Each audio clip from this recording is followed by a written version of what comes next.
Welcome to Cardano Chats, where we chat with various people and projects being built on the Cardano blockchain. This is brought to you by Grow Your Stake, our mission-driven pool that provides clean water to communities in need via drop-for-drop charity.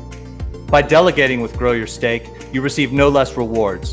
And in a sense, you get double the rewards because you get the rewards on your ADA in addition to the satisfaction of knowing you're contributing clean water to communities in need, all on our dime. Today, we have a very special guest. He's a mathematician, he's a brilliant strategist, he's a creative visionary leader. He's taken a slow and wise approach to ensuring that we build this protocol just right. He's the founder of Cardano, Charles Hoskinson. Josh. Hey, how you doing? So good to be on. Thank you so much for that introduction. You humble me, my friend. That's great. I'm really so excited that you're willing to take the time at the end of a long week, and I'm sure a long quarter as well. And there's so much tremendous things happening with Cardano right now. I did want to start with something that, you know, I think the community that's going to see this interview with you is a very special one. And it's been cultivated over time by you being very intentional, frequent videos and AMAs and talks, communication that, first of all, I want to thank you for that because you've educated me tremendously on the Cardano platform, but also blockchain and this industry as a whole. And so thank you. But one of the qualities that I noticed in you that I really wanted to point out today, and I think that's the theme of this interview as well, is just that there's many points that I think are underemphasized about Cardano, about you, about the ecosystem, and so I want to bring some of those to light. One of those, you started off Cardano 2017. Well, prior to that, but really the launch. February of 2015. So 2 years prior to that. Yes, yeah, 2 years prior to that, and then it really starts becoming public in 2017, maybe late 2017, November-ish when you did the launch. And I think what a lot of people don't notice is, you struggled instantly with a bear market, and there was a ton of negativity. I don't want to relive like the some of the stuff that you guys probably went through, but man, you managed to come out with that and have a team that I'm incredibly impressed. You have a hell of a culture. You're interviewing your employees consistently. It seems like there's a great culture at IOHK. You've got a great community, and it hung in there through a long period of time. I mean, how'd you do it? How did you do that? And also it's like you live on a different planet. If you read some of these books like Out of the Ether or other books written about the history of Ethereum, they straight up just say I'm a pathological liar, narcissist, a horrible human being. And it's just like you read this and you say, what fantasy island do you live on? I pray I never go there because it's a pretty horrible place. Yeah.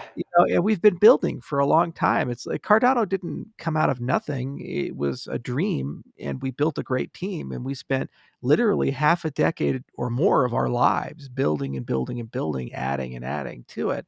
And it comes from an attention to detail. I care about every line of code. I care about every paper. I care about every graphic. I care about every text, every blog post, everything we do, I care about. And I say we need to measure up because people matter. People have put a lot of time, a lot of effort, a lot of love into Cardano, and people have tattooed our logo on their bodies. Okay. And you just can't treat this like a job. You have to treat this like a fine piece of art, a priceless thing. And it's a moment in history where a lot of great people have come together and have chosen to spend, in some cases, the last project of their career. Like Phil Wadler is a great example of that. He's in his 60s. This is the last major academic project he's going to work on, and the last major programming language he's going to write. He created Haskell with the rest of the guys. It's been cited 25,000 times. That's a gift, and it's a responsibility, and you can't just take it for granted and treat it like something. You have to wake up every day and honor it and make a commitment to it. And I'm so incredibly fortunate that we've built this beautiful team of people who have that same mentality and that opinion. And there's a craftsmanship to the things that we do.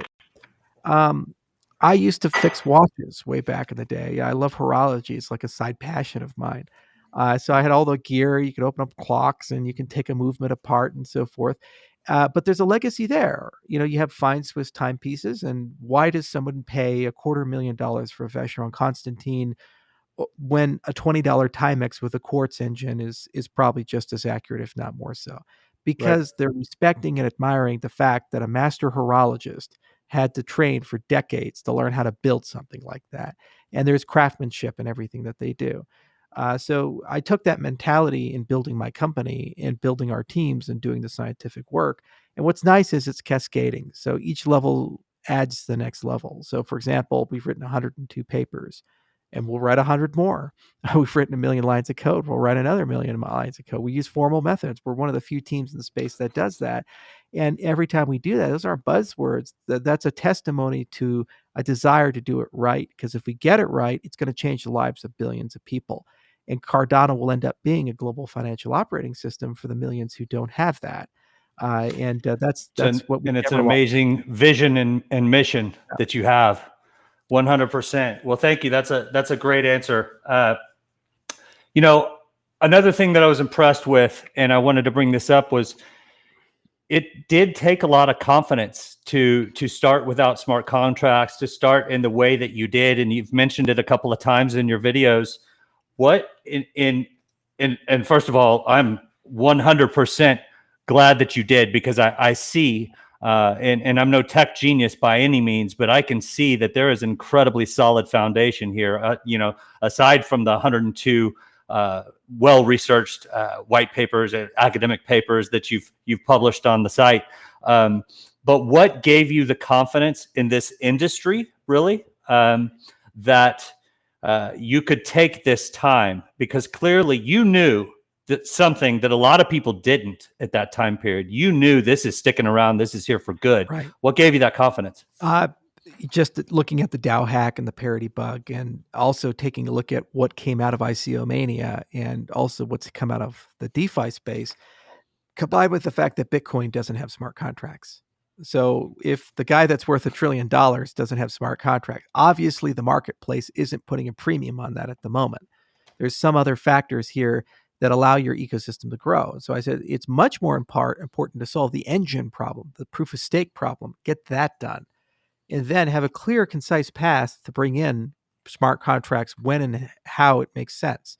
So we never had a clock like, oh, well, smart contracts, we're going to wait until this time period. It's done when it's done. It's just, it took 4 years to actually get the extended UTXO model and to get Plutus done. But I wasn't in a huge rush because I knew we could do the pond, the island, and the ocean. I knew we could have Ethereum backwards compatibility. We'd have a path to universal compatibility. And then we'd have something very special with Plutus and Marlowe that can bring in Fortune 500 companies and governments. So I always knew that there was a place there. But given that Bitcoin was able to maintain its value and interest despite the fact it lacks those fundamental capabilities, and seeing all the disasters in the ICO space, the DeFi space, the hacks, the problems with these protocols, I didn't feel this immediate urgency, like we have to immediately get it all done. And if we don't, we lose the network effect and suddenly we're a dead protocol. What I imagined was going to happen is that Ethereum was going to become a victim of its own success. It would get to a point where the transaction fees would be too high, and then there would be an exodus from the platform. And we're seeing that. 31% of new dApps were built in 2020 on Ethereum, which means that 69% were not. And that trend will continue. And most of these big DeFi guys, they're becoming chain agnostic, and they're starting to explore, how do we operate on multiple blockchains at the same time? So there's going to be a race to the bottom in terms of operating costs. So that network effect is very easy to beat. Meanwhile, we have a huge advantage in formal methods. We have a huge advantage in assurance. And we also were first to market with proof of stake. Ethereum's still trying to get that done. And that'll take them another year or 2 years to absorb, and it's brutal. Meanwhile, we'll be at the next generation of proof of stake by the time they're at their first generation of proof of stake, and we'll be a lot faster and better and more stable, and we're far more decentralized than any cryptocurrency in the space right now. There's over 2,000 stake pools, and that's just a great starting point. And as the price of ADA goes up, you get more of them. So eventually there'll be 10,000 and 20,000, and then they're running Hydra channels, and they're oracles, and they're all these other things. And so you have this huge infrastructure layer in the system, which augments and accelerates and speeds up the system in ways that Ethereum can't compete with in that respect. The other thing is that it's not clear to me that the execution models are right. So when you talk about smart contracts and you meter them, when you have your unit of account, your ADA or Ether or whatever that token is, that's also a speculative token amongst other things, pay for fuel, you create these perverse mechanics and you get a hard time getting in equilibrium with the predictability of cost. When you're an app developer, you'd like your fuel to be cheap. You want it to be predictable. You want it to cost as much tomorrow as it costs today. But if you have these weird volatile crypto markets that are always changing that, you keep getting knocked out of equilibrium. So the other thing I realized was that it's not about the engine. It's not EVM versus Yella versus Plutus Core.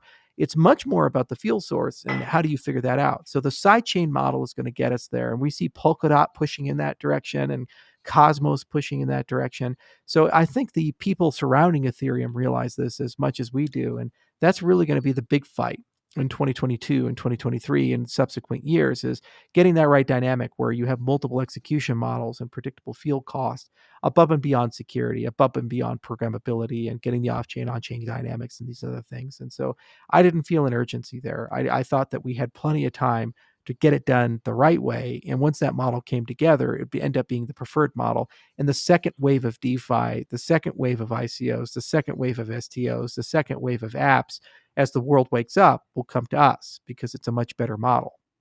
100%. And I thank you for that explanation. Completely agree. I think there's a tremendous foundation laid. That does lead to my next question regarding, sustainability, interoperability, and scalability and governance.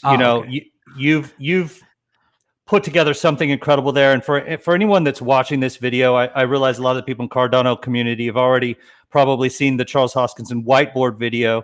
But for those of you that haven't watched that, it's remarkable and it's worth the time. We're going to include that link at the bottom of this video in the text when we publish this. But Charles, there's, with this platform that you've created, you've taken the time to build it wisely. The strategy is tremendous. If we talk about the ocean, right, and the ocean of developers, your metaphor there for how you're going to market and making this an incredibly appealing platform for developers all over the world with many different languages. That strategy is remarkable. We've got Plutus launching, as you mentioned. What problems? I mean, I look at this and I see, holy crap. Okay, so we're there. This is the most exciting time ever for Cardano in a macro environment where the world really needs it. And there's a lot of amazing things happening and there's recovery happening and et cetera. But like there's a tidal wave coming, right? I mean, you're looking at a tidal wave of new projects, of a fast growing community, more so than ever before. What problems do you foresee occurring with that, and how do you mitigate that? Well, I always viewed Cardano as a financial operating system for those who don't have it. And the goal is economic identity. The goal is basically saying, I'm going to take a nation state. Pick your favorite nation state. I'm going to grab it and I'm going to run it on my blockchain in some way. It's going to be somehow interconnected.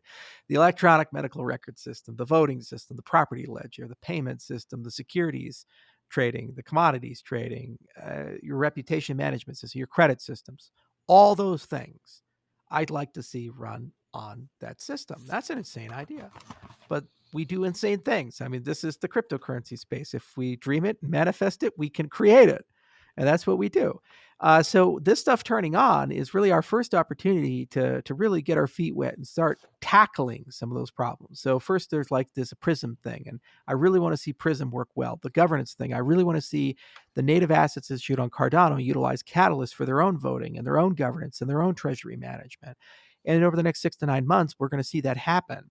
Another thing is that I'd really love to see Cardano used for certain pet projects of mine. Like I did a TED Talk back in 2014 where I talked about Kiva. And one of the things that just made sense to me is, why can't we do peer-to-peer lending, right? Basic stuff. Love that project. It's not hard to understand. You could explain that to grandma. You say, you can get a loan and the guy in Senegal can't. Not because he's a bad guy, but because the system he's born into is a lot harder and rougher, and it's not globalized yet. So if we can think carefully, we can build applications to actually start tackling that particular problem. And my goal is to align economic incentives. And so it's not a charity case. It's not like you give a loan and you get paid back the same amount. You give a loan, you get an interest rate. You're like a bank. Okay. So instead of taking a stock, a bond, an equity like Microsoft stock, you decide to use a loan because perhaps it has a reasonable repayment rate and you'll make a good enough ROI that's a competitive investment. That one thing alone, if we can solve it, will result in tens of billions, if not hundreds of billions of dollars, leaving the developed world, entering the developing world, and enriching the lives of millions, if not tens of millions of people. So these are the things that we can actually start talking about in earnest in the next year to 2 years. So right now, it's just getting shit online, getting DeFi, getting Uniswap style stuff, getting Oracle stuff, getting stable coins. And that's fun. And there's blueprints for all those things. The Alpha Frontier program is producing them. We have partners who want to come in and do it. Catalyst is funding them. I think there's like 6 different NFT marketplaces that are in pitching for Catalyst funds. Great. Yep. And, every 6 to 8 weeks, that's going to get more and more aggressive. And you're going to see thousands of developers go and do those things. What I'm going to start doing above and beyond in making Cardano more competitive and adding, next generation alien tech to it with Cardano 2025, leveraging that huge research advantage we have, is really start getting serious about things like peer-to-peer lending and reputation and identity and insurance and payments and so forth. Because if I do that, I'm going to change the lives of a billion people. So these are the things that really I think are going to be the crown jewels in 2022, 2023. And like M-Pesa, fundamentally change the lives of millions of people. And also, if we get it right, we'll be wildly profitable. Can you imagine being able to create financial products where you have loans at a 10 to 15% interest rate that are sovereign guaranteed, and you can turn into like CDOs, into securities that you can trade with Goldman Sachs and Wall Street? Yep. It's not charity, it's money. And that happens to open up billions of dollars of direct foreign investment and make people's lives better. And then there's non-financial stuff. So I care a lot. My dad's a doctor. My brother's a doctor. We're starting a biotech company. And I care a lot about medical records. I care a lot about regenerative medicine. I care a lot about the next generation of things. And, actually, there's a lot of conversations we have. And they usually start with vaccine passports. But then we say, guys, do you even have an electronic medical record system worth a damn? And they say, no. And I said, well, I don't do that. But let's talk about what a next generation system would look like and how we build partners for that. The blockchain component is portability, the ability to move records across the world, and super important topic. But, stuff like that gets me up in the morning. Same for agricultural technology. Like, for example, we have a partner called Beef Chain, and we're putting cattle on the blockchain, right? And that seems like a simple thing, but how do you know the steak on your plate is safe? How do you know when they say organic or grass-fed or whatever claim they're making, it actually is real? You trust the FDA, you trust the USDA, you trust regulatory bodies. But what if the beef is imported? What if the beef came from Mongolia? What if the beef came from Russia? The USDA didn't exactly monitor that during its life cycle. So that's another example of a multi-billion, perhaps dozens of billions of dollar product line, and a little thing that Cardano can enable and do. So those, again, are things that we think about in 2022, 2023, amongst hundreds of other examples. And the community is going to do great work with NFT and great work with art and great work with lending and great work with dApps and DeFi. It's going to be a crazy ecosystem by the end of the year. It's going to even be crazier in 2022. I just can't wait for it. Yeah, absolutely. And I think you brought to a point there, kind of leading into the next question, a lot of the real world use cases that is so lacking in crypto industry as a whole. Now they're developing slowly but surely, but it sounds like you've got an incredible plan to really move into getting real world application. And I think you've mentioned the Africa, the deals that are happening there, and we're all excited to hear about that. But what do you see first unfolding as the first real world use cases that really take hold for Cardano in this next season? Well, actually, those Africa deals, one of which is basically closed.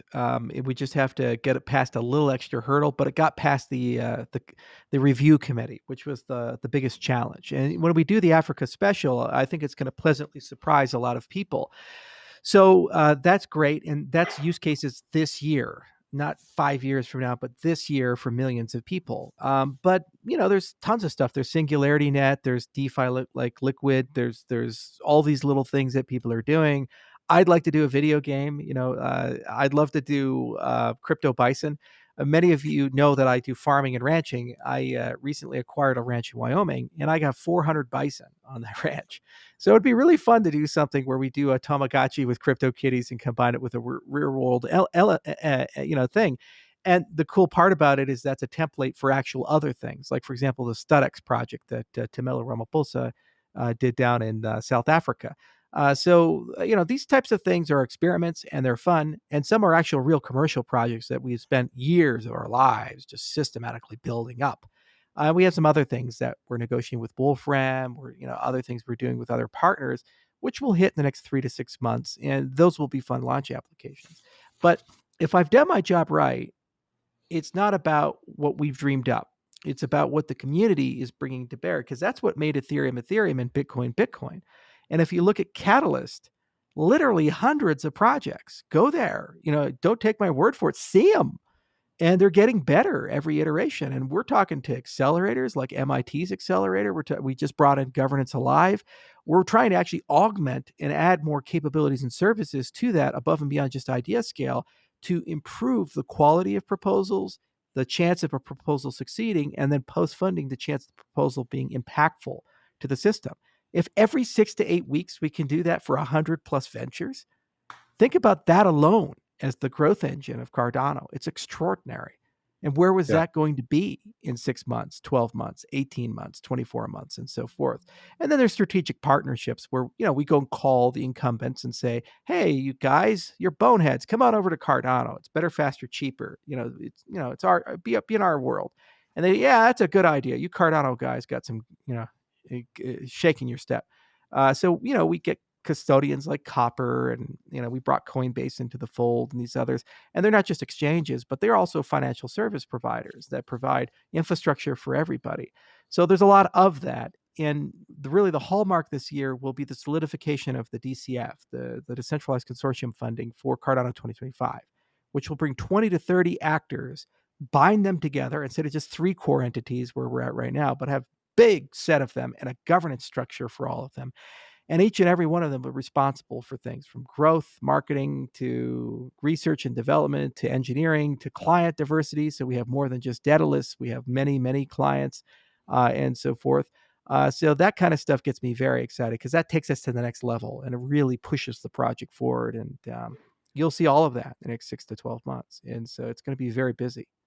That's very exciting. I'm curious. You started.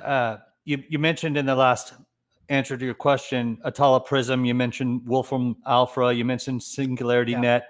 What's the significance of those? I know Atala has a very, very important significance with digital identity, but could you give us a little bit more on the significance of each of those and why they're on the forefront? Identity is the single most important component for the use and utility of cryptocurrencies. Because you look at like the FATF, they say the travel rule. So they say you have to attach an identity to a wallet or a transaction for compliance purposes when you're dealing with a regulated entity. That could be as simple as when you create an exchange account, you register a DIT with the exchange and you sign your wallet when you withdraw to it. Okay, there you go. And that's called authenticated wallets. It's built into Atala. But what happens when we talk about regulated DeFi? They say like, okay, you can use a DEX, but all of the wallets and addresses and transactions have to be KYC'd. Okay, you can do that. And actually Prism can enable that through a product called Mirror, and you can still be decentralized. You just have some third party sign that stuff, but it operates on a blockchain instead of a centralized backend and so forth. So there are thousands of identity-based applications that are optional that add value to commerce, de-risk commerce, or help you comply with your local laws. And that comes built into Cardano at a very base level. I'm hiring an additional 30 people for Atala Prism. So it's one of our fastest growing teams, and we just sell out. With 50 of the 110 deals that are in our commercial pipeline are identity-based in some way, and Prism is a huge component of that. Singularity Net is saying AI is starting to get to the hands of an oligarchy. You have Google, you have Microsoft, you have OpenAI, you have a lot of these initiatives, And they are not exactly releasing everything in the open domain, and they control the data and they control the steer of how AGI develops, or domain-specific AI, soft AI develops. And what Singularity is basically trying to do is say, let's democratize that, let's decentralize that, and let's make AI a common resource and good for everybody. It's one of the most important projects in our entire industry. It started by a visionary, Ben Gortzel. 91% of their community voted to migrate from Ethereum to Cardano. So they're coming on board. And what does that mean for us? Every time you have something where you say, maybe AI can help, Singularity probably can build a module that integrate that into your application, whether that be risk reduction or augmenting human judgment or data analysis, whatever it might be. A practical example: how many of these damn crypto scams do we see every day? How many of these giveaway scams do we see every day? How many of those comments on the YouTube video do you see every day? What if you could build a Chrome extension that has an AI backend that does natural language processing, and it can actually flag stuff and change your GUI to show in the browser things that might not be real or true? Or if you're a content creator, purge all those bot comments automatically with a click of a button. Why not? And SingularityNet can probably build that. So that's an example of what a project like that does. And then Wolfram, I know Steve very well. Stephen Wolfram is a brilliant guy, and he's all about computing and all about data. He has this, any email you've ever sent him in his whole life, he's archived. The guy never throws data away, and his company is a reflection of him. So they have 4 decades of data they've accumulated that is computable. So you can ask the Wolfram system, how many shipwrecks occurred in Florida between 1950 and 2000 as a result of a hurricane that lost over $1 million of cargo, but the crew survived? Boom, you get an answer. It's that simple. And they have a beautiful query language for that. Where that's valuable is for oracles. Because at the end of the day, in Oracle, you go from an aggregator, you compute on it, and then you get the answer. And then you use that as an input into your smart contract. Who won the Super Bowl in 1972? And by how many points? Okay, that's an input. How do you know the data is right? You need a source. You need a way of weighting that and dealing with the veracity of that and so forth. So they are a very natural partner for any Oracle solution, because you not only get data, but you get a great feed, and it's computable. So you can have beautiful queries with the Wolfram language about that. So it's a beautiful partnership in that respect. And right now it's in the exploratory phase, because we're trying to figure out how much of the stack to build with them and what we're doing. But it's an example of a long arc partnership where their commercial goals, their business model, how they view the world is very aligned with what we're trying to accomplish inside the platform. And they serve Apple and Google. When you do Google searches, some of those search results, the back end of those search results, actually Wolfram. So it just shows you the power of a platform like that and what that brings to the table. And that's really the difference between Cardano and these other cryptocurrencies, is that we look for natural partnerships, whether it be decentralized AGI, it be data hoarders like Wolfram that makes it computable, or it be identity, which we build in-house, which is interoperable with Microsoft Ion, because we both use the DIT standard. And we try to bring them all to the house as fundamental tools that you, the dApp developer, you, the project developer, have accessible to you. So when you're building your dApp, you focus on your business domain. You don't have to worry too much about governance and metadata and a payment system and rah, rah, rah. The platform takes care of that for you. Okay, so it's a glass of ice water for those in hell. And that's what we've been doing and focusing on. And it's been a hell of a year, because we're trying to turn all that on. And it's going to be rough for us because we have so much work to do. But it's a mission of ours. And every year it'll get better and better and stronger and easier and easier for dApp developers to just focus on the experiences that they care about and giving those experiences to their customers. Yeah, and that's tremendous. You mentioned talking about Atala PRISM. I think that might play a role in some of what you're trying to do in Africa. Right. I think it might be connected with your vision or your mission of bringing economic identity to billions of people around the world that don't have it. I guess I'm curious, how do you see that really, because for somebody that hadn't really thought about it, I've given it some thought, but for anybody that's watching that may not understand what that does for the person. How do you see that impact? That's a beautiful mission. And how do you see that impacting the lives of those that get economic identity from what you're doing? Yeah, identity is the most foundational and fundamental of all things.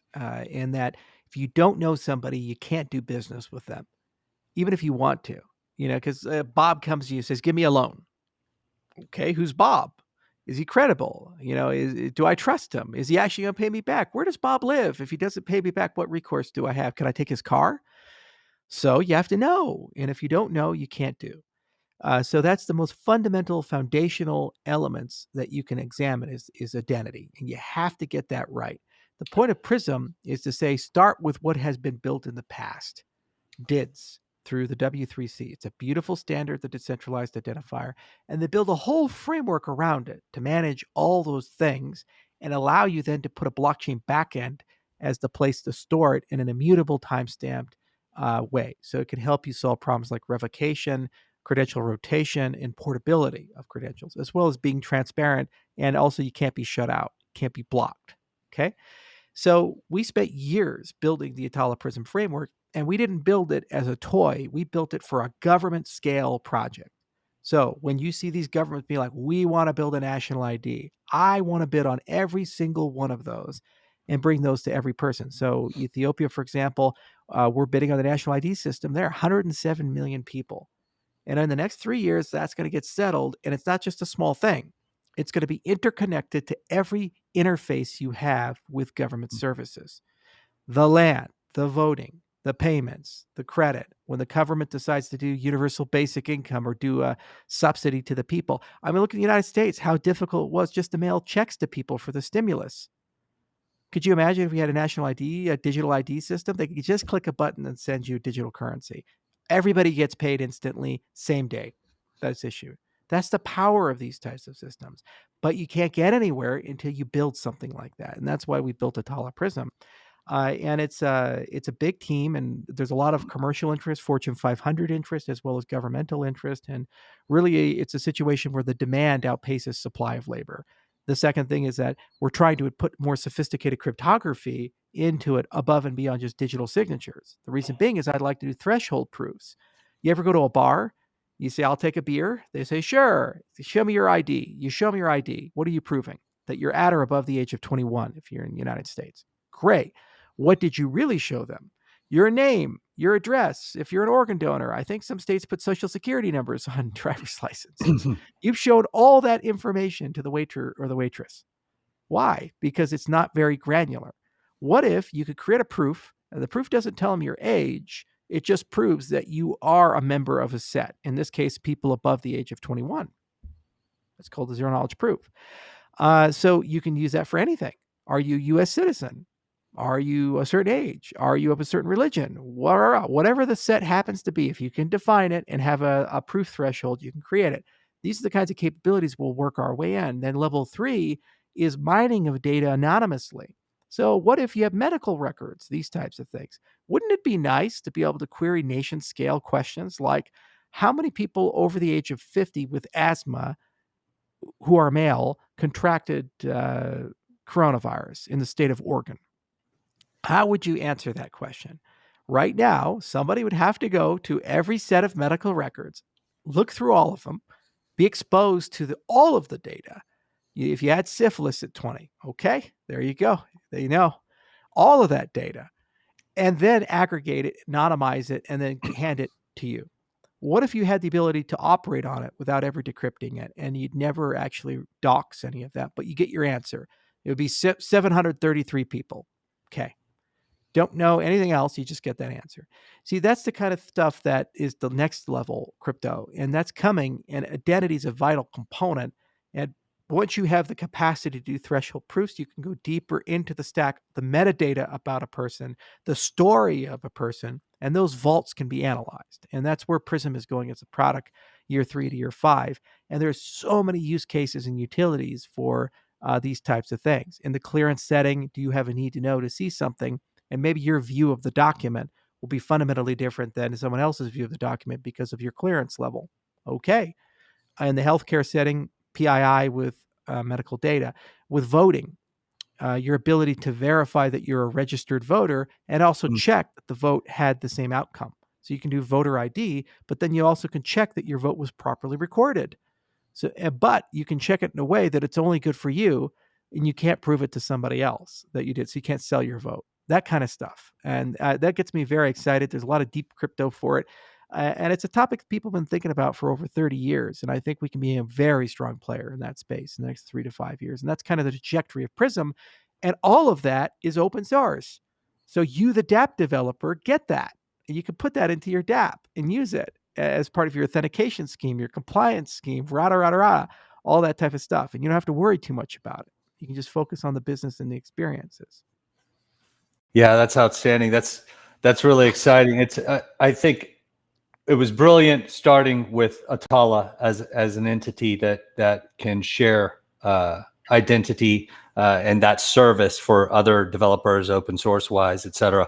What do you, out of curiosity, what do you see being the very first use case in Africa that somebody really gets to benefit from in terms of economic identity or identity? Almost all the deal flow that we have there is identity related, but we will do DeFi there, and I'd like to do some lending.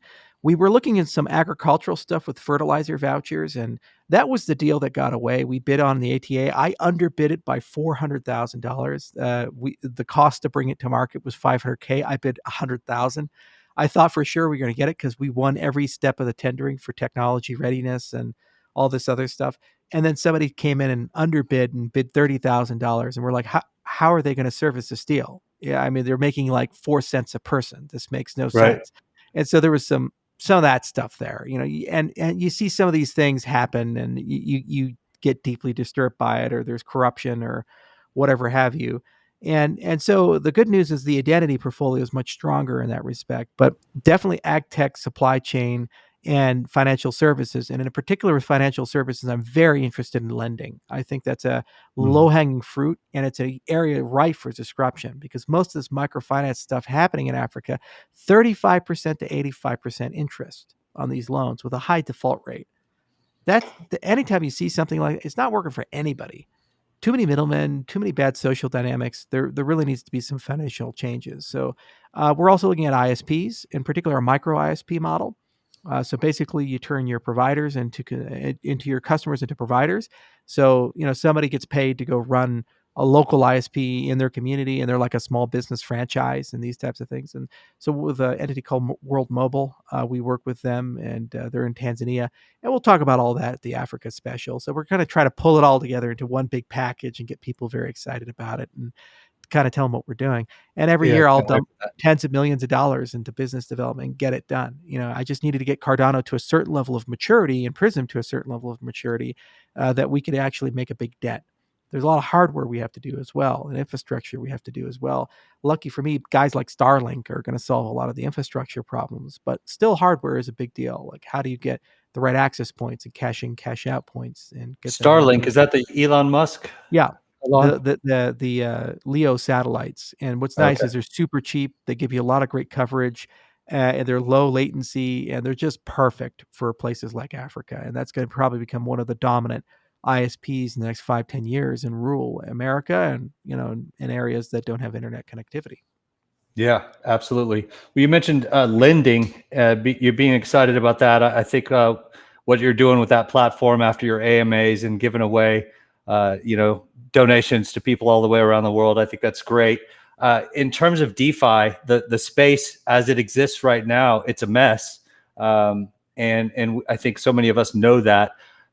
But it's still got a pretty significant market cap in a lot of these projects. So there's some element of success happening. Well, but I mean, market cap goes way up, it goes way down. Oh, sure.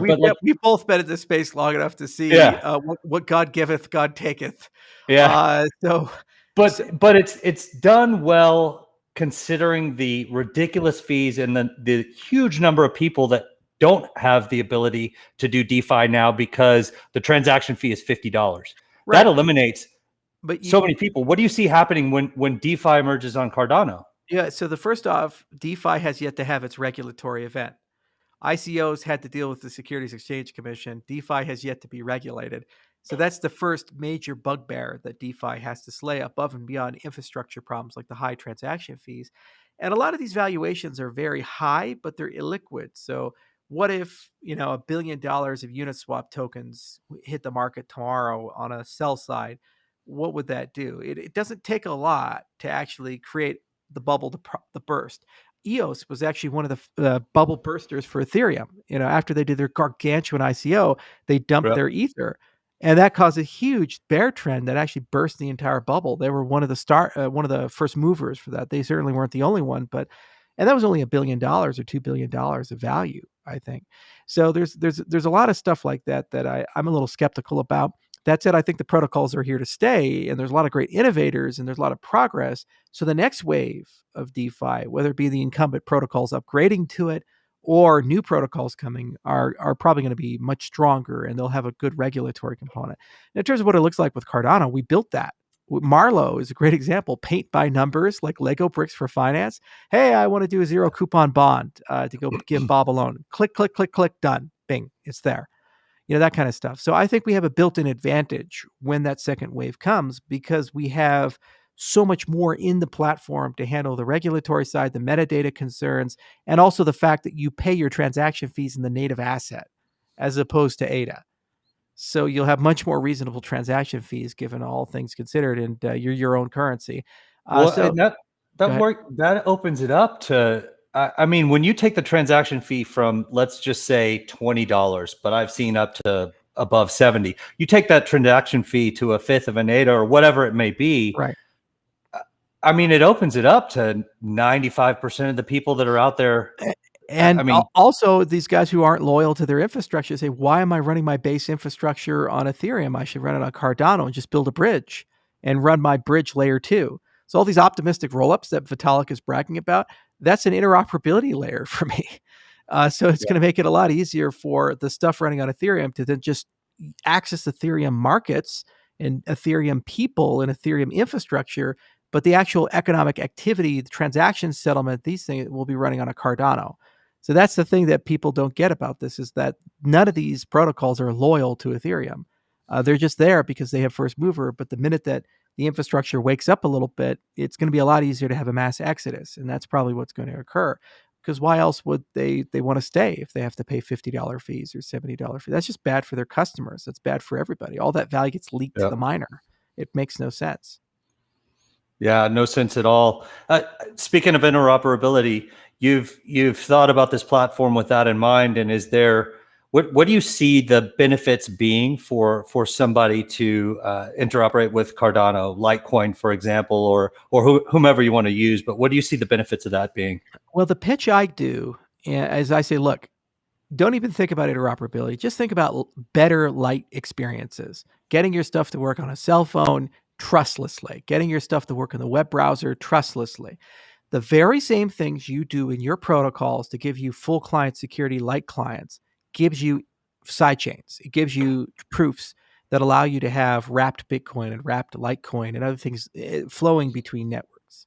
Because if you could be a sidechain to yourself, you can be a sidechain to me, and we can move value. So we have protocols like NEPA-POWs, non-interactive proofs of proof of work, that do that. And then we have stuff on the proof of stake side.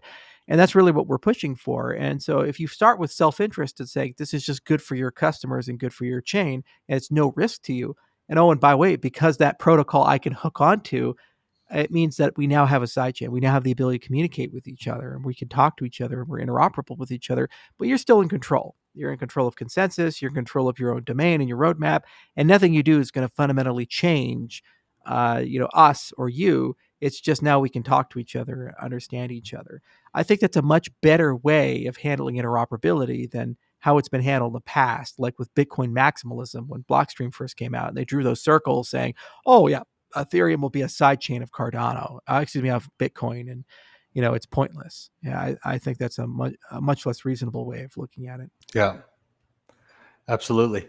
What about the benefits for developers, and not necessarily speaking in terms of interoperability, but you've done so much, Marlowe, for example, what you're doing in Plutus, the EVM, the Yella, all of those aspects that you're making available to developers. What are the other benefits? What are what's the package? If I'm a developer and I'm the best one in the world, which I'm clearly not, but if that's, and you're talking to me, what are you going to tell me that's going to convince me to jump over and start building my project on Cardano? I'm not going to try to tell you to build a project in Cardano. I'm going to try to tell you to remember an acronym and then use that acronym to wherever it takes you. ACIDIC.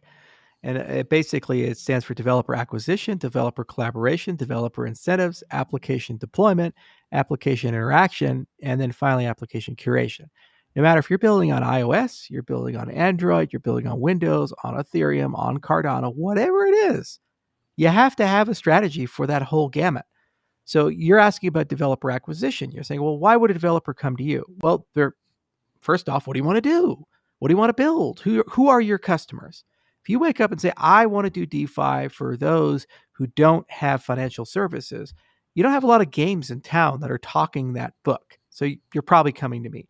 But let's say you say, I want to do, for example, I'd like to do crypto bison because I have a herd of 400 bison. I'd like to do a roll up with Tamagotchi and crypto bison, kitties and these types of things. Okay, great. Well, then the argument is, well, what experience can I produce with the tools you've given me?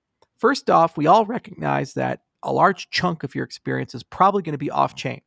It's going to live on servers. It might be on a cell phone, and Google's involved, Apple's involved, and so forth. So pick a platform that accommodates for that and has a really sensible model about how to balance off-chain and on-chain. Great. Second, you probably want predictable cost. So what is your cost envelope? And how do you interact with your customers, and who is subsidizing that? Are they paying transaction fees? Are you expecting them to have cryptocurrencies or not? All that has to be figured out. And then third, what are your core competencies in terms of language and tooling and these types of things? And are you prepared to go and learn a completely new language or deal with a lot of weird integration to do that type of stuff? And then you just keep walking down that line. Now, you'll find that the set of developers that pick Cardano are quite small. But you'll also find when you do this experiment that the set of developers who pick Ethereum are quite small. In terms of numbers, there are 80,000 Solidity developers out of 25 million professional developers.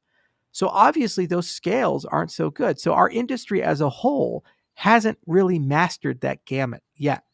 But what I've done is I've really thought carefully about over a 3 to 5 year period, how do I grow from 80,000 blockchain developers to 1 million, to 5 million.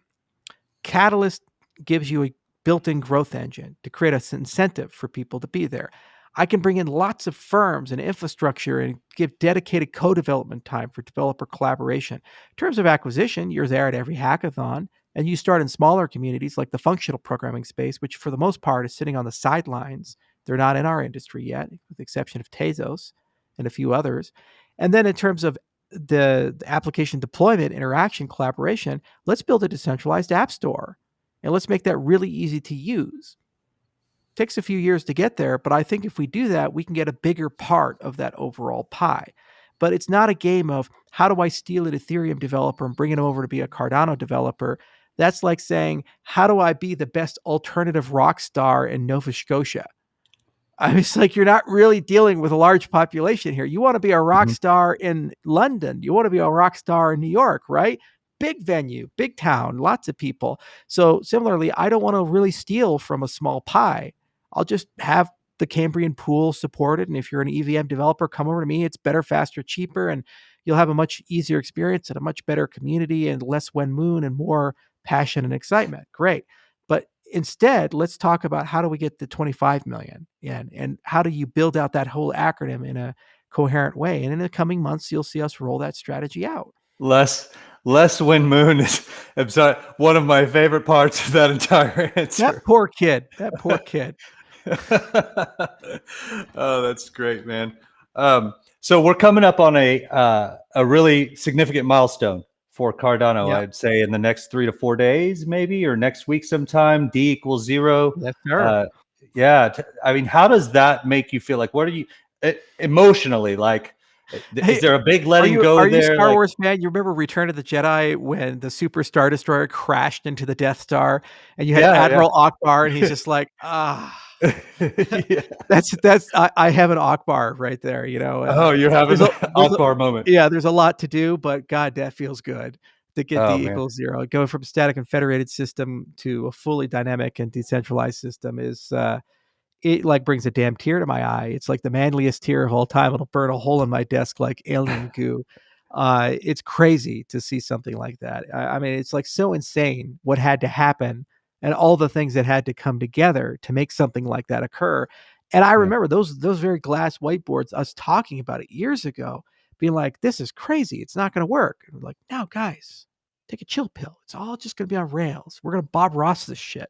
There are no mistakes. They're happy little accidents. We're going to put little trees here." So we did it. And D equals 0 is coming in 5 days. And, you know, and it's a moment. You take it in. I'll make a video. We'll celebrate together. But then it's right off to the horses for peer-to-peer, and it's right off to the horses for decentralized update system and so forth. And then after that is there's more to do. You know, it's the next Yeah. big thing. You know, so you can only relax for, and that's why I mentioned Admiral Ackbar, because the super stardust for crashing was a moment. There was still the Empire's fleet and the starter and the Death Star to deal with. Right. So we got to deal with that. Yeah. So does anything change for you after D equals 0 Yeah. in terms of your role? Okay. I still go to work every day. We still push every day. You know, we still got a lot of code to write, and you know, whether I'm a big guy or a little guy in the space, what part I occupy doesn't matter to me. You know, it's you still have the same level of passion, the same level of excitement, and the same level of coding. Thank you again for your time. Have a great meeting, Charles. Thank you so much. Cheers.